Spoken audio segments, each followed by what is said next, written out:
Hello hi అండి, welcome to Nizampet village queens vlogs అండి. Video చూసే ముందు ఒకసారి వీడియోని లైక్ చేయండి, షేర్ చేయండి, సబ్స్క్రైబ్ చేయండి. అయితే ఈరోజు ఈ హోమం ఎక్కడ జరుగుతుందంటే మన నిజాంపేట్కి 6 కిలోమీటర్ల దూరంలో ఉన్న శ్రీ వేదగాయత్రి మాత టెంపుల్లో హోమం చేయడం జరుగుతుందండి. అయితే ఈ హోమం అనేది ప్రతి శుక్రవారం ఎలాంటి రుసుము చెల్లించకుండా, ఎవరికైనా సరే భక్తులందరికీ ఎలాంటి రుసుము చెల్లించకుండా ఈ యొక్క హోమంలో పాల్గొనడానికి అవకాశం ఉందండి.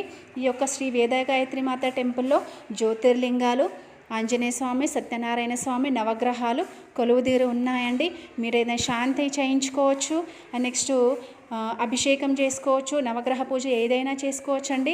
ఇక్కడ ఇంకో స్పెషాలిటీ ఏంటంటే, ఎవరైనా సంతానం కోసం బాధపడే వాళ్ళు ఉన్నట్లయితే వాళ్ళు ఈ యొక్క గుడికి, ఈ యొక్క శ్రీ వేదగాయత్రి మాత టెంపుల్కి వచ్చి అమ్మవారికి ఒక 5 వారాలు అమ్మవారి దర్శనం చేసుకొని ముడుపు కట్టినట్లయితే వాళ్ళ సంతాన సాఫల్యతను కూడా పొందవచ్చండి.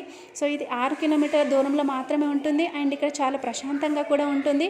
మీరు పొద్దున గుడికి వచ్చి ఏమైనా స్వీట్స్ కానీ సంథింగ్ స్నాక్స్, ఫుడ్ ఏదైనా తీసుకొని వచ్చి మీరు ఇక్కడ తిని ఈవినింగ్ వరకు ఉండి వెళ్ళొచ్చండి. ఆల్రెడీ నేను ఒక వీడియోలో మీకు మా విలేజ్ క్వీన్స్ అందరం వచ్చి మాకు కావాల్సిన ఫుడ్ ఐటమ్స్ అన్నీ తీసుకొని వచ్చి అంటే 1 డే హాఫ్ డే వరకు అక్కడ ఎంజాయ్ చేసి తిని అమ్మవారి దర్శనం చేసుకొని వెళ్ళామండి. సో ఈ వీడియో చూసి మీకు నచ్చితే షేర్ చేయండి, లైక్ చేయండి, ఒకసారి అమ్మవారి దర్శనం చేసుకోండి. Thank you.